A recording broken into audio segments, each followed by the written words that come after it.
you're starting.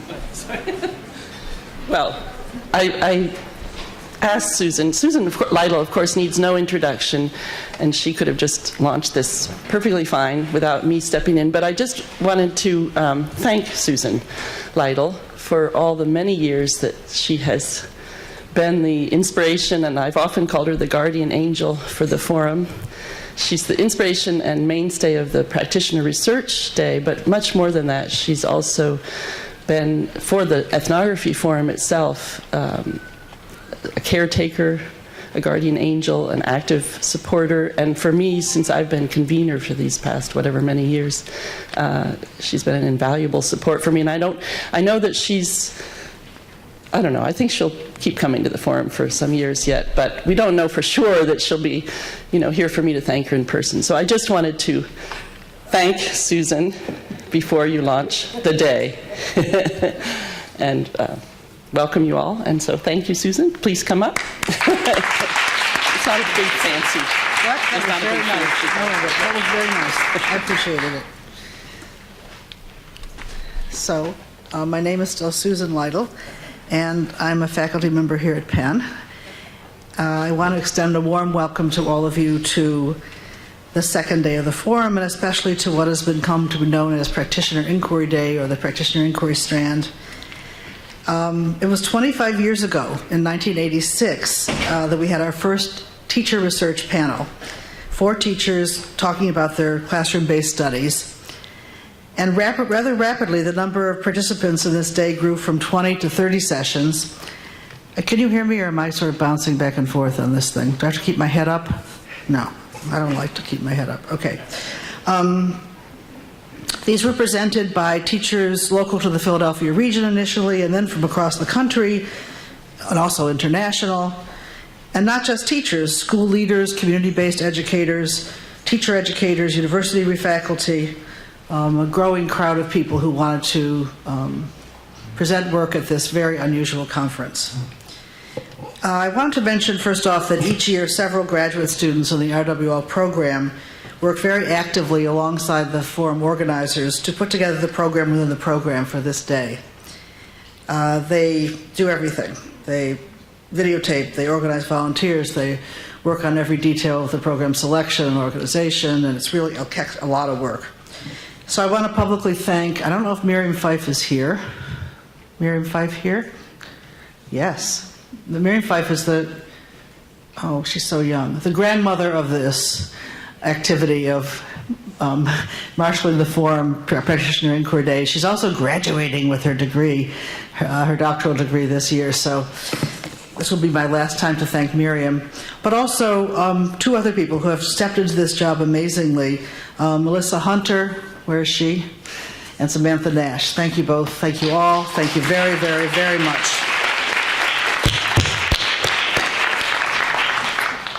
So there also have been, as you know, many Practitioner Research Day plenary speakers, including Sonia Nieto, Cindy Ballinger, Sue Nafke, Linda Christensen, Dixie Goswami, Caroline Heller, Denny Taylor, and others, some of which are here now. I won't ask them to raise their hands. But this morning I have the honor and the pleasure of introducing the plenary speaker for the 2011 forum, Dr. Hans Gerald Campano. Dr. Campano received his PhD with distinction in 2003 from the University of Pennsylvania, where he was also the recipient of the Ralph Preston Award for Scholarship, contributing significantly to efforts for social justice and educational equity, and the Phi Delta Kappa Award for an outstanding dissertation. Dr. Campano came to the advanced study of literacy with a distinguished academic record and a range of elementary and secondary teaching experiences. After graduating from college in the early 1990s, he immediately sought opportunities to engage with students in a variety of educational settings. First as a primary teacher working in a bilingual second grade, and then as a first grade teacher in Houston, Texas, also in a multilingual, multicultural setting. Seeking to improve further his own language and teaching abilities, he then moved to Puerto Rico to teach English to 7th, 8th, 9th, and 12th graders. I don't know if that was simultaneous teaching of all those people, but yes, it was, he says. Okay. The following year, he came to UPenn with many deep questions about teaching and learning, language, literacy, literature, and especially questions about culture and history as mediators of educational access and equity in American schools. His dissertation research conducted, and by the way, I'm talking about this in part because I know he's not going to talk much about his dissertation research here. Are you? A little bit. Oh, okay. Conducted in Stockton, California, where he went to teach elementary school, led to his first authored book entitled Immigrant Students and Reading, Immigrant Students and Literacy, Reading, Writing, and Remembering, published in 2007 by Teachers College Press. In this volume, he examines the role that narratives play in enabling elementary school children with immigrant and migrant backgrounds to both negotiate the demands of school and, through their writing, to educate educators about the world and how they experience it. In this truly brilliant practitioner inquiry study, which in 2009 was awarded the prestigious David H. Russell Research Award from the National Council of Teachers of English, Dr. Campano makes an important contribution to methodology and epistemology of teaching through what he calls systematic improvisation, a rigorous, recursive, and open-ended approach to practitioner inquiry that surfaces the rich insights of both students and teachers. In remarkable ways, Dr. Campano's research reconceptualizes the meanings of school literacy and takes on complicated issues of social and intellectual identity related to being a student and a teacher researcher in urban schools in these times. His underlying concern, in his own words, is how, and I quote, public schools become a means of empowerment and self-determination for children from immigrant, migrant, and refugee backgrounds. Rather than assimilation, what he seeks are contexts where these students can bring their rich cultural and experiential traditions to school and use them in the service of their developing literacies. In this study and others, Dr. Campano also makes a thoroughly original and significant contribution to the literature on teacher research and practitioner inquiry by theorizing how the urban teacher researcher can be regarded as an emergent professional and social identity. Since 2003, Dr. Campano has been a faculty member in education at Indiana University. This fall, miracle of miracles, he returned to Penn as an associate professor of the Reading, Writing, Literacy Program, Language and Literacy and Education Division. At Indiana University, he was the recipient of 2 Faculty Trustees Teaching Awards as an untenured professor, and several grants for research related to equity, diversity, and school-university partnerships. He has also published many articles and book chapters, including titles, and I wanted to read some of these titles to you because I think they give quickly some of the story of what he cares about. Embodying Socially Just Policy in Practice with Lenny Sanchez. Immigrant Students as Cosmopolitan Intellectuals with his wife, Maria Giso.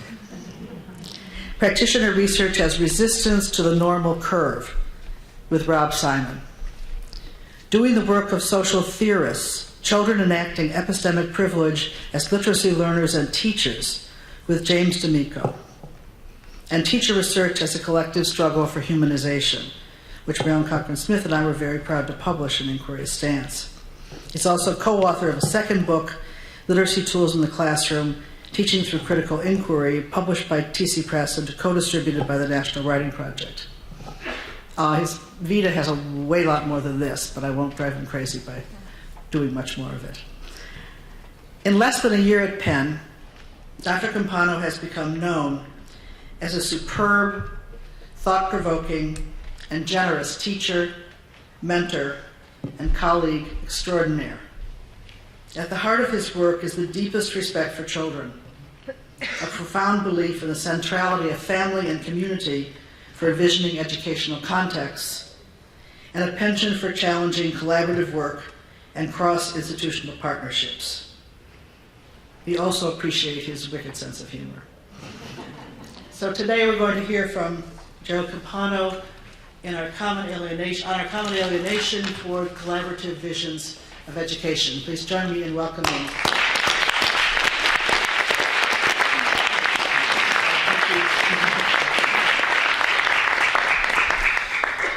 I feel like I can only let down after that introduction. Thank you, Susan. Thank you, Nancy. Thank you, Sam and Melissa and everyone who's organized this event. It's a deep honor to be here. I was having a conversation. There is some anxiety about presenting at the place that nurtured you, and it reminded me of when I used to play soccer and my family would come and visit me and how nervous I would get. But I do remember one time at a really big match, my family came and I scored a goal. The problem was it was for the other team. And so I've been up all night trying to figure out what would scoring for the other team look like at Practitioner Inquiry Day. Like it would be a lecture on phonemic awareness or something like that. You could tell I was in a little bit of an existential mood when I wrote on our common alienation. It could have been called Empathy and Shared Vision in Education. And it might have also been called, and this will come out later, No One Knows the Amount of a Person, which is a quote from a 9-year-old student, which I'll be sharing later. I'm going to be reading this most of the time. I'll try to read with expression, and I'll begin. At the end of my first semester at Penn, a number of my students told me what they thought was the essence of a course I taught on literacy and curriculum, that we should see school children as intellectuals. This idea wasn't the explicit focus of a syllabus which was designed originally to explore a wide range of issues in elementary literacy education, from writing as inquiry to phonics to culturally engaged pedagogy. But I was gratified nonetheless. If this remarkable group of current and future educational leaders and scholars were to re-enter the field with one developing insight, I would hope it would have something to do with a deepened appreciation for students' capacity to theorize the world and a renewed faith in their own readiness to tap into young people's passions and intellectual legacies. At first, this emphasis on students as intellectuals may seem obvious. Isn't this what a traditional humanities education seeks to do? An important distinction may be that while a traditional approach tries to make some students intellectuals by apprenticing them into the disciplines, it does not necessarily view all students as already intellectuals. This has certainly been the case in the underserved schools where I have directed most of my scholarly efforts. There also exists in public education a parallel, almost mechanistic tradition that has held sway in policy and practice. It focuses on remediation through standardized curricula and a paradigm of high-stakes testing and narrowly conceived accountability. I believe this paradigm does a disservice to many of our students, which is evident in trends such as high school dropout rates. But it is also clear to many educators who work daily in classrooms and communities where we find countless testimonials from young people who are disengaged from school and often made to feel like failures, from teachers who are dispirited by top-down mandates, from administrators who have little leeway to enact more holistic reforms, from researchers who feel irrelevant, and from parents who wonder if their children will have a chance for a higher education. An unfortunate irony in this era of standardization may be what ultimately has been standardized is our common alienation. I sensed this alienation when I began my career as an educator in 1992, working with first grade children who had already been sifted to the bottom of multiple layers of tracking, and I believe this alienation is still pervasive today. These are just kind of, from one day, things I heard or noticed, and I mean, there's a whole, I think, cascade of testimonials that maybe kind of speak to this feeling of common alienation.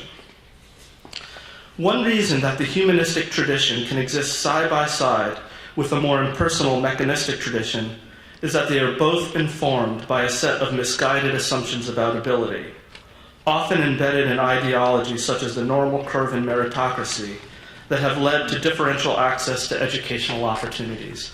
And this is something Rob and I have written about. Too often, these differences correlate with social inequalities.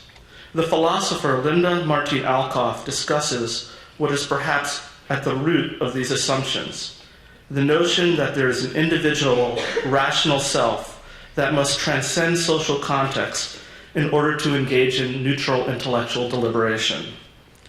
This notion, almost, quote, hardwired into our educational traditions, not only generalizes a particular formulation of rationality, but it also excludes the ways in which the student's histories, experiences, and identities productively inform their capacities to make meaningful interpretations and claims. And it also devalues our interdependence, how we need one another. As a researcher, I have been interested in more inclusive and less hierarchical visions of education, ones that strive to restore a fuller sense of humanity to the humanities. In this curricular reorientation, the cultural and linguistic diversity of our schools are an opportunity for mutual intellectual and ethical edification.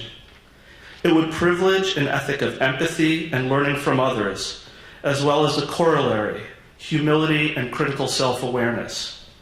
It would also make the interests and insights of those who are most vulnerable the cornerstone of all our educational endeavors. The writer Edwidge Dandicott offers an example of how a fuller sense of humanity is lacking in public discourse and why there is a need for it. Her essay, Another Country, published in Create Dangerously, The Immigrant Artist at Work, notes that a recurrent theme in media coverage of Hurricane Katrina is how surprised correspondents were that such a catastrophe can happen in a North American city. These things happen in Freetown and Port-au-Prince, went a typical comment, but not here. To this, Dandicott responds, "It's hard for those of us who are from places like Freetown or Port-au-Prince, or those of us who are immigrants who still have relatives living in places like Freetown or Port-au-Prince, not to wonder why the so-called developed world needs so desperately to distance itself from us, especially at times when an unimaginable disaster shows exactly how much alike we are. Trying desperately to distance instead of making connections to how much we are alike. Dandicott shows how a tragedy that urges empathy and interconnection, a tragedy that, at the risk of sounding naive in some academic circles, might be called a revelation of our shared humanity, quickly turns into a discourse of othering. The message is that this event is alien to us and belongs to others, despite immediate and overwhelming evidence to the contrary, further fueling our alienation from one another." Dandicott continues to help us understand the relationship between empathy and knowledge. She writes, "The rest of the world's poor do not expect much from their governments, and they're not disappointed. The poor in the richest country in the world, however, should not even exist. Maybe that's why both their leaders and a large number of their fellow citizens didn't even realize that they actually do exist." And I hope I'm not being kind of unduly cynical by suggesting that these media representations, they're not even ethnocentric. Like, they could even benefit from being ethnocentric if that term implies a certain degree of self-awareness or self-knowledge about one's own nation or one's own community. The epistemic value of works such as Create Dangerously is that they provide alternative accounts to dominant discourses and received assumptions, especially regarding issues of inequality and human suffering. These accounts do not merely offer multiple perspectives, they also invite self-knowledge and a more comprehensive understanding of our shared world and hopefully how to make it better. If the pursuit of truth and better understandings are indeed central goals of education, then empathy is a pedagogical virtue. And I also believe it's a methodological virtue in our research. I speculate that our lack of empathy is not unrelated to the process of assimilation. To illustrate this point, I share an artifact from my own family's literacy practices. My grandmother, now 92 and still living in her Queens apartment where she raised 7 children, has collected over the years letters from relatives in the Mindanao region of the Philippines. The following one was written when I was a school student myself. So I'll just kind of read part of it. The life in the Philippines is very difficult. No economic, political, and social stability. Rich become richer, poor become poorer. As to our daily bread, we just depend upon our small store, which was burned last time ago. My sons and daughters struggle hard just to eat and live. our government cares less to its people. And then the next part is written in, thanks to Randy, a student who helped me translate it in Cebuano, and it kind of repeats some of the points in the first paragraph. So it's always important to ask what might have been, or how could things have been different in order to denaturalize our own assumptions. Satya Mohanty has defined assimilation as the repression of alternative sources of value and insight. I might add the repression of alternative sources of inquiry. This letter could have been used as a curricular platform to activate critical analysis and investigation into a range of issues, from global inequality to regional class issues to political oppression. I could have explored the historical dynamics of colonization, war, migration, and labor exploitation that sever families.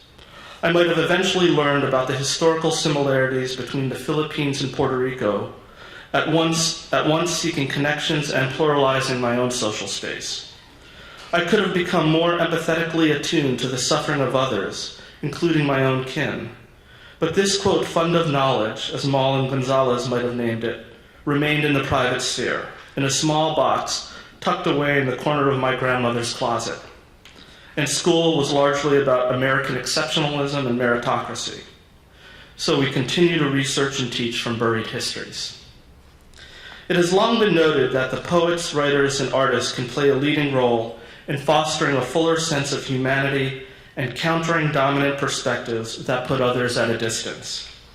My own research suggests that there is another such invaluable resource, the students themselves.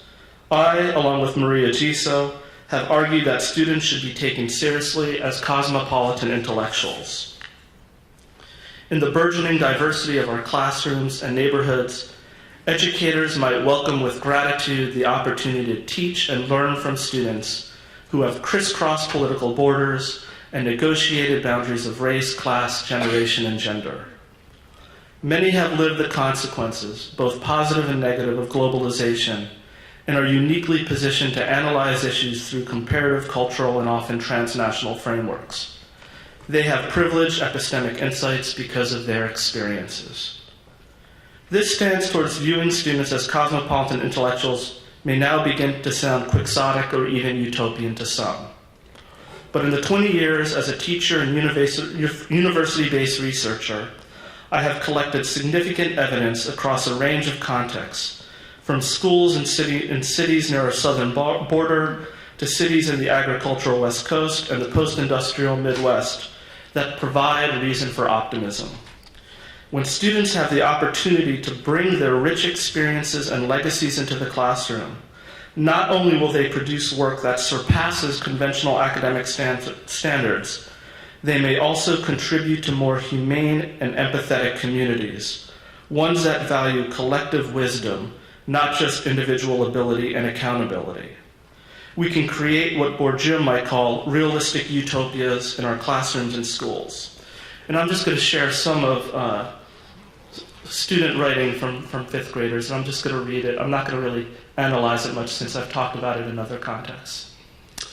All fifth grade children. As I was eating my food, I looked out the window to find myself over the vast ocean.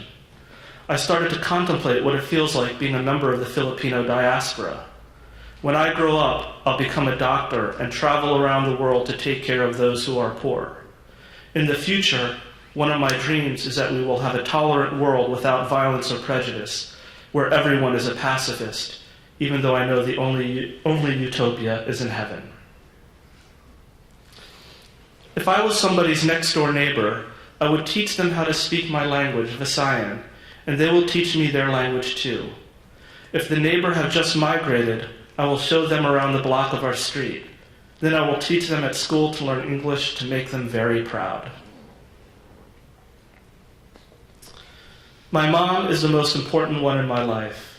She is my only parent because my dad passed away. I am thankful for my mom, for all the hard work she's done for the family. She cleans the house, pays the bills, and provides food and shelter. She works very hard at a pencil factory. Also, if it wasn't for her, I wouldn't be here. I want everyone to know about my life and know how to respect my culture to make our Hmong people full of freedom. I know someday if no one wants to go out there and talk what they believe, I will. I know everyone wants to live in freedom. If someday my dreams come true, the world that I live in will always be radiant and never dim with prejudice. This is what I believe in my heart. Send me words like music, Grandma. Take me back to our land, the land I was born in. Show me the works of the Philippines. Show me how to stay in business. Tell me how it feels selling fish in the market and getting your back broken. Tell me the smell of fish while they're still fresh and watery. Show me the house you built with cardboards, metals, and sticks with your bare hands. Tell me the memories you remember so I can remember. When I was little, I lived in China. I had numerous friends there. In the afternoons, I would play with my friends and only go home when it became dark because it was boring at home and I had nothing to do. My friends and I went to the forest scavenging for birds. My mom frequently took me to my grandparents' house because she had to go work. She works at the paddy with my dad. A lot of people work at the paddy because it's the only place people can grow rice. And later, when I was in the 3rd grade at Hazleton, in the middle of the year, a new girl came to Hazleton. She didn't know how to speak English. When I walked by the bench, she was sitting there with a lot of girls around her. When one of the girls saw me, she told me to tell her that they wanted to be her friend. I was able to translate for that girl, and that is why I like to be bicultural. And then, it's not only that they're kind of referencing a community of empathy and shared knowledge, they also did so much to kind of enact it. So this is just a little program that several of my former 5th grade students developed, what they call a mentoring program. It kind of completely came from them. Dear K through 3 teachers, we would like to inform you that we are starting a mentorship program and would like to share it with you. The mentorship program is for young kids who are timid, feel glum, or need extra attention. If you have a student who may be suited for this program, feel free to write the student's name in class on a piece of paper with mentorship program as the heading. Deposit in Mr. Campano's mailbox. Every student will get 2 mentors from our class. The mentors will be responsible for supporting the youngster. For example, they may bring a little something every week for the student or go to the classroom and decorate the student's desk. This program will hopefully help the student bring up their self-esteem. We, the committee, would like you to contemplate this program. We will be responsible for all the mentor's gifts to the mentee. Unfortunately, we are limiting it to 1 child per class so we can really nurture the children in the program. So, I just wanted to say one more time that these children may also contribute to more humane and empathetic communities, ones that value collective wisdom, not just individual ability and accountability. Many educators I have been in conversation with over the years resonate with the idea that the classroom can be a microcosm of a better world, one where the sum of the students' and educators' diverse perspectives and experiences is greater than any one individual worldview. But when I present my research, I am almost always posed a challenge, some variation of the following. How is it possible to value community knowledge, inquiry, and experience when curricular mandates emphasize remediation and test preparation? It is a valid question, and I never feel as if I have an adequate response. While I believe there is almost always room to maneuver and do things differently, the pervasive sense of common alienation that comes from working under conditions of impersonal curricular standardization and dehumanizing social inequality has compelled me to extend my scholarship in new directions. If we are going to imagine new conditions that better honor our students' knowledge and experiences, educators, broadly conceived to include school teachers, youth leaders, professors, parents, caregivers, administrators, social workers, and community activists, will also have to come together and cooperate. My recent efforts have involved collaborative research that crosses institutional and social boundaries. Following Ortega and Alcoff, this coalitional work aspires to, quote, be respectful of plural epistemologies and the epistemic privilege of those whose knowledge has been subordinated, and, quote, foregrounds the mutual exchange and change that occurs when cultural variety is actually valued. I will briefly share two projects, one ending and one emerging, where my colleagues and I have documented mutual exchange and change. For the past 4 years, I was part of a partnership between the university, school district, and various neighborhood and grassroots organizations. Most of my time was spent at an all-boys public elementary school in the district where an inquiry community was formed around literacy and engagement. The inquiry community included university faculty, classroom teachers, administrators, instructional aides, a speech therapist, the school nurse, and a local grandmother, roughly 14 regular participants. What held the group together over the years was a collective and constantly evolving vision of educational justice for the predominantly African American boys, a vision nurtured by local legacies of civil and human rights activism. We made it a priority to give the students access to an intellectually rigorous and engaging curriculum that respected who they were. We accomplished many things and failed to accomplish many others. We formed a writer's house in the school, had students participate in the inauguration of a local museum dedicated to Langston Hughes, and thought about how best to support students to make meaning from a wide array of genres, such as nonfiction and spoken word. There were also several action research initiatives where the boys investigated issues they found relevant. These issues were invariably empathetic in nature, such as how to help those who have become homeless because of the economic abandonment of the city. And Lenny Sanchez, who's here today, is presenting on some of that work, amazing work he did with third graders. There is an image from one of our final accomplishments that I believe captures the spirit of our work at its best. A problem that the inquiry group identified was the shrinking of classroom libraries over the years, in large part due to the state's heavy emphasis on prepackaged curricula, relentless testing, and remediation. We were also intent on debunking stereotypes that boys don't like to read, and we wanted to showcase how the children were writers and, following Lawrence Sipe, literary critics. To address the problem, every grade in the school participated in a project where the children themselves conceived, designed, and built classrooms in their libraries in their classrooms. They chose the themes of the libraries, foraged for books, helped write grants, nailed together shelves, taped down carpets, and composed poems and speeches in honor of the event.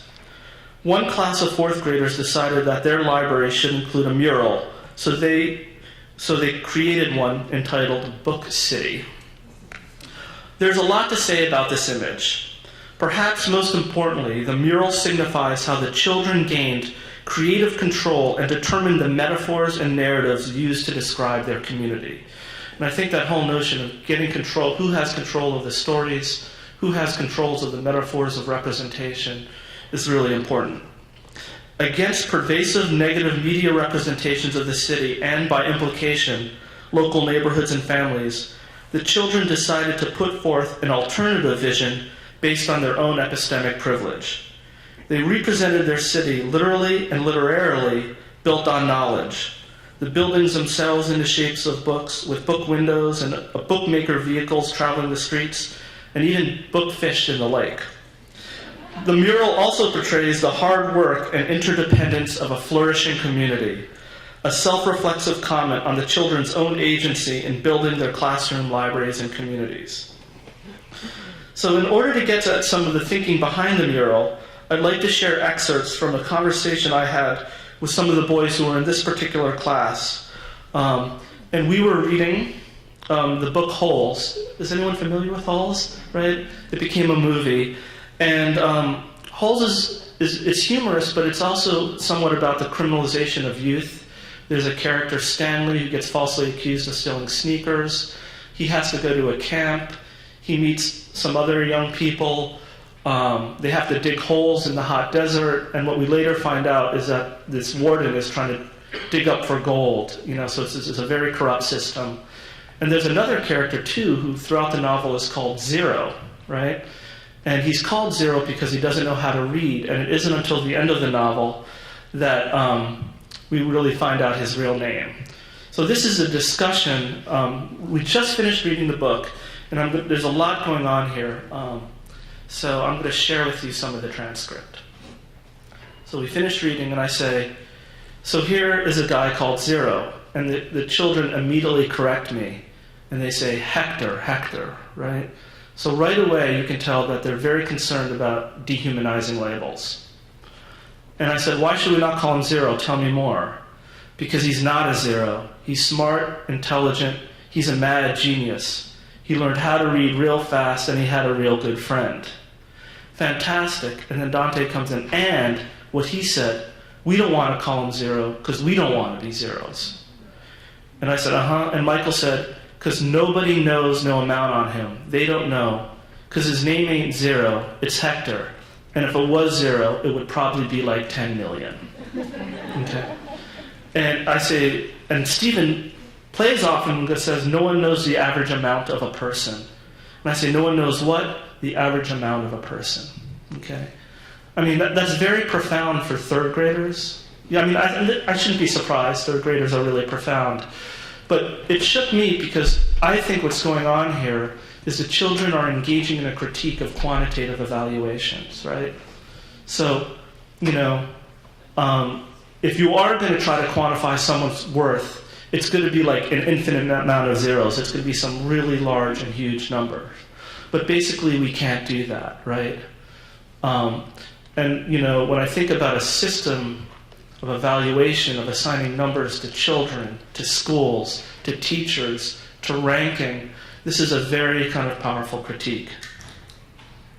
So one question, you know, I would have to policymakers, especially those who are really interested in quantitative evaluations, is how do you accommodate the infinite zeros after all of our children? How do you accommodate the fact that no one knows the amount of a person?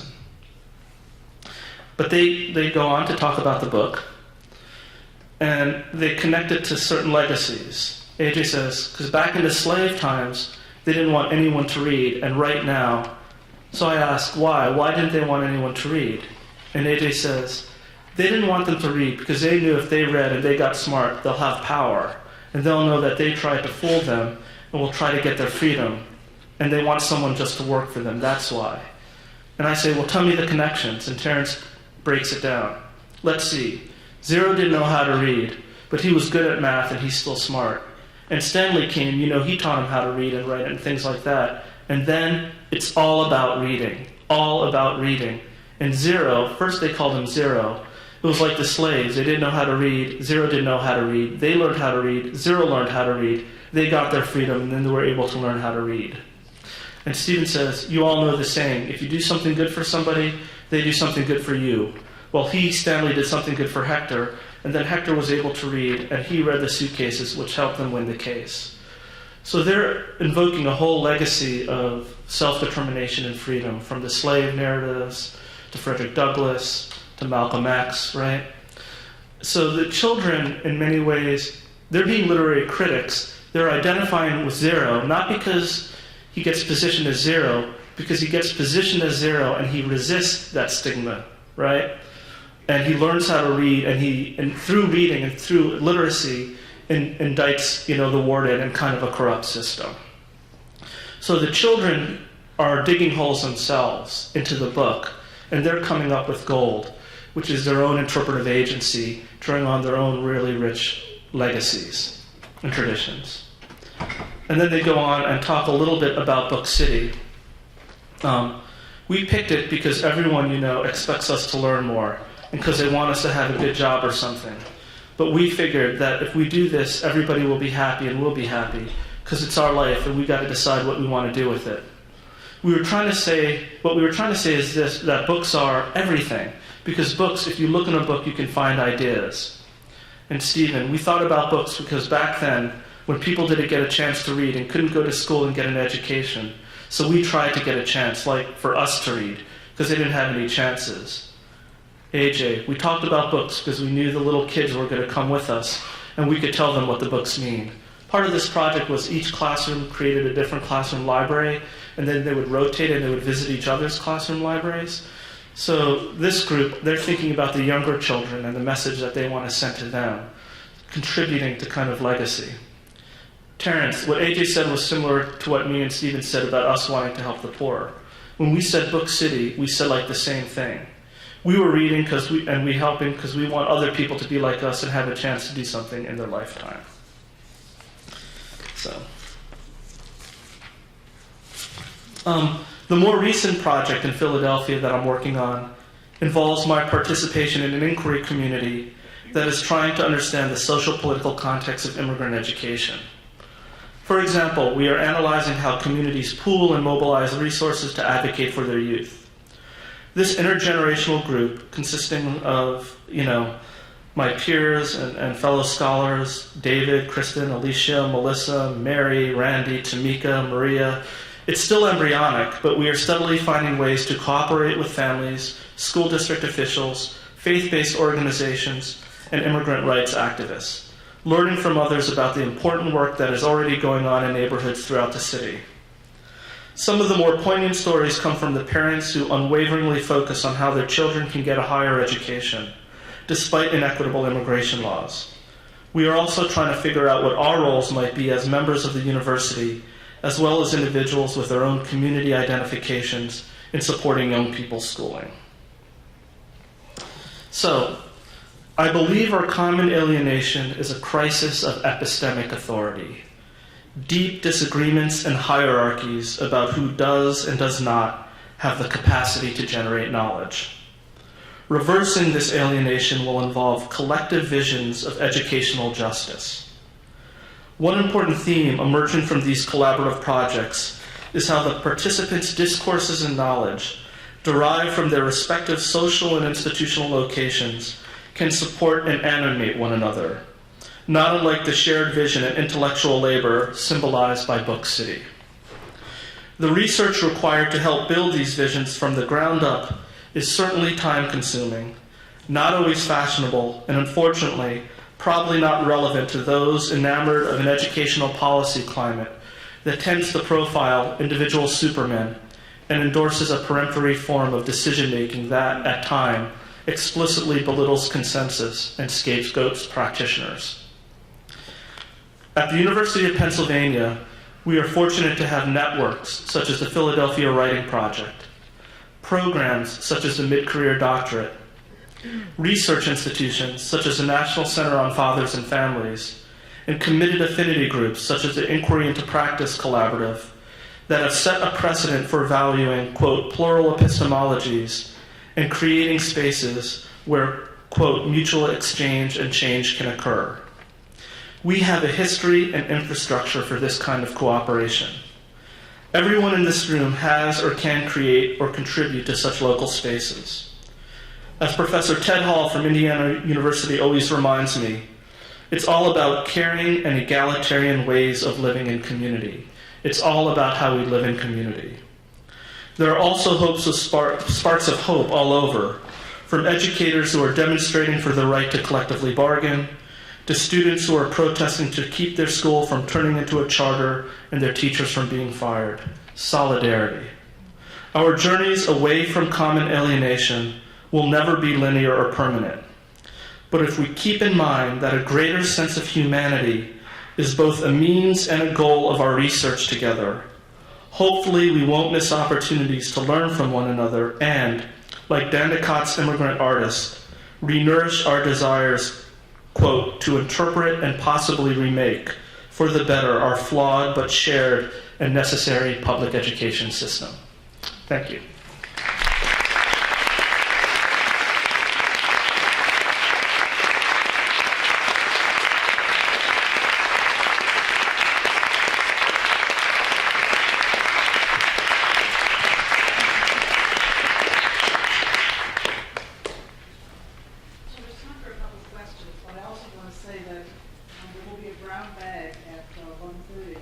Room 203 with Gerald Campano. Anybody wants to come and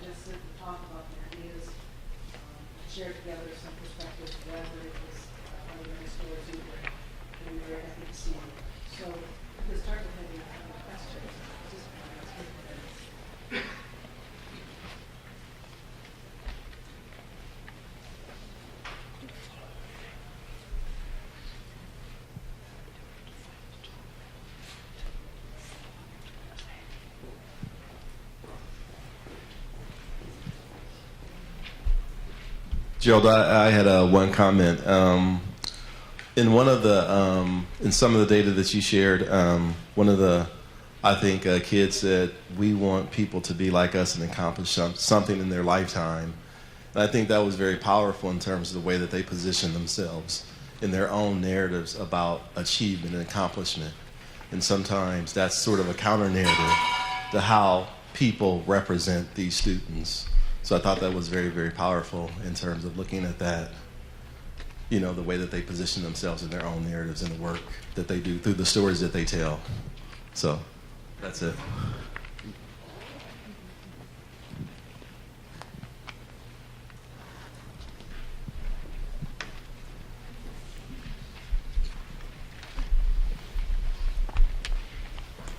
Thanks. Hi, I had a question about the role of the families in all of this, and it actually tied into the quote that was just mentioned. What is the role of families in most of the children's lives? Do they have mothers and fathers?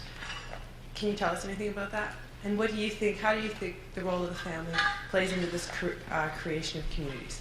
Yeah, well, in the original kind of narrative, remember I read a bunch of... Oh, I'm sorry. You know, the one thing I can say, I wasn't, my work was school-based, right? But my approach with families has always been an open-door policy.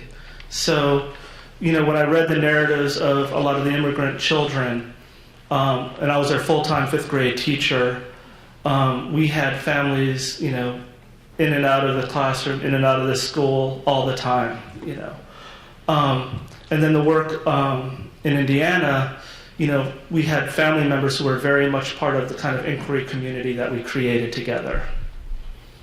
And it's also important that I think, you know, really with the work in Indiana and the transcript I shared, what was so powerful for me, what was really edifying to me, were so many of the teachers in that school were from the community and had even gone to the school themselves.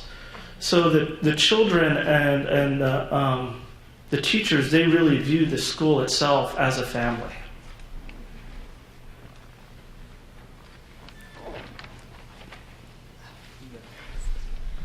I was curious if you keep in touch with any of your former students that you referenced, and if you know what they're up to now.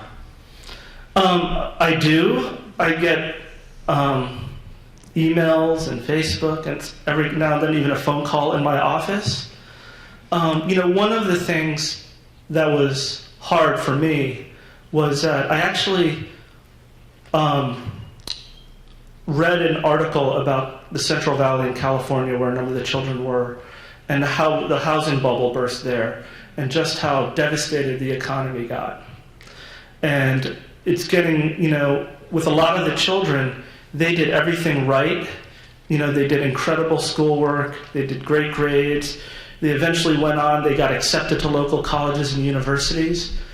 And some of the message I've recently got is they've had to drop out of college simply because they can't afford it, because the economy got hit so hard. You know, but you know, many of the children are doing great. Hi, Gerald. Thank you so much for that. I'm wondering, the kids really seem to have a sense of legacy, of their own legacies and of their own place in history. Mm-hmm. And I'm wondering if you could talk more about how they came to that. And you also had referenced just Penn being a place that's really connected in a lot of different venues to the community. And I'm wondering how connected to the community the kids felt and how much they knew about community efforts around the school and around their families, if that came into conversations.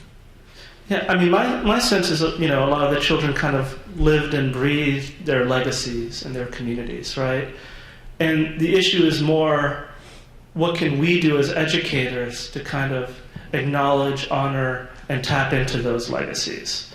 But I think, you know, the kind of critique of the crisis I had, and I shared this with some people in the room, is after I kind of looked at the conversation and thought about the children's work, really had to do with maybe even unlearning some of my own legacies as a scholar and a researcher. So I was sharing the conversation with Holes with one of my friends, Gregory, who's a film and literature professor. And I said, I have this really interesting data. Can I share it with you? And he pointed out the irony of the fact that I used the word data, right? That the kids were engaged in a critique of kind of quantitative evaluation, and that there was a sense from their own legacies about the ways in which kind of, quantitative evaluation and data can almost be used as a weapon, okay? And here I was using data, not that I'm against data as a researcher per se, but it's a whole paradigm. It's a whole way of thinking, right? And it really kind of invited me to think, do I want to even use that language? What would be a better language to use? Narrative, is it experience, is it evidence? And that's kind of something that I've been thinking about, because those are part of when we kind of historicize the role of research, right? And the role that data has played, in particular with historically marginalized communities. It made me kind of even rethink that term and trouble it a bit.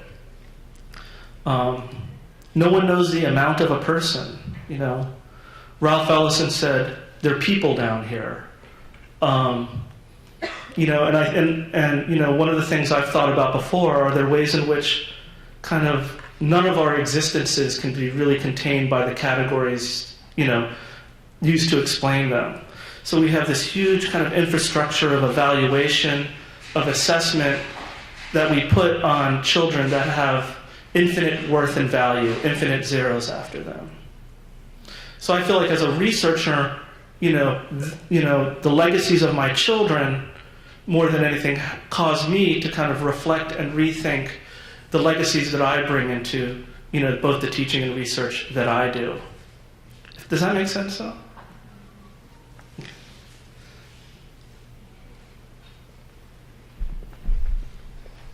Thank you. Gerald, I want to ask you kind of a question that has to do with now, that you're back in Philadelphia, and we're so grateful that you are. How do you think the university could connect with the current school administration and the issues that now are beleaguering and assaulting us at every turn? And the other question is, if you have established some connections with the school district, how did you do that? And who are they? And how can we do more? I haven't yet. The school district we've been working with is a neighboring school district to Philadelphia. But I Unnamed? what's that? Is it unnamed school district? I guess for now it's unnamed. Yeah, for now it's unnamed. Until we kind of get official. But I just think, one of the things is in any type of collaboration, one of the things that I tell a lot of the doctoral students, both in Indiana and Penn, or I can even use Lenny Sanchez as an example with his work in Gary, to really kind of develop collaborations. It's really deep relational work, and it requires a lot of time. So, Lenny did his research with the boys, and for a whole year he was driving up 3 or 4 hours from Bloomington to Northwest Indiana to meet with the teachers, meet with families, meet with children, meet with community members, to really kind of be part of the community, and to really kind of develop and cultivate kind of shared vision. I think the idea is this notion of shared vision from the ground up, right? And how do we do that? And once we develop that, it's the shared vision that really keeps things together. I didn't have this slide, but one model I had in my head was I've been learning a little bit about the New Sanctuary Movement, which is an activist community in Philadelphia that advocates for immigrants. And they have a shared vision. It's an interfaith organization that advocates for immigrant rights, and they've done some important work in the community. And to me, what's really powerful about that group is they're individuals from all sorts of different locations, right? And they're all different sources of knowledge. So you have people with more kind of technical legal expertise, and that's important. You have community members who have testimonials they share, and that's important. You have academics come in who have studied something about immigration, and that's important. You have people who have been working on the ground in various organizations and neighborhood community-based, and that's important. And all these kind of sources of knowledge interanimate one another, but the important thing first is you have to have that kind of shared vision or shared understanding. So if I were to work with a school district, I would try to find out, what can we agree on, right? What is it despite, kind of different interests and pressures, what can we agree on? And then more than anything, how do we create not a counter-hegemonic space, but even a non-hegemonic space together, which is what Ted talks about in his work. A more egalitarian ways of living in community and thinking across boundaries and thinking together and learning from one another. So I just think it takes so much time. I hope this isn't crazy talk. Okay. Thank you very much for coming. Obviously, some of you have contributed to a community. Thank you, Gerald, for your inspiration. Thanks for getting up this morning.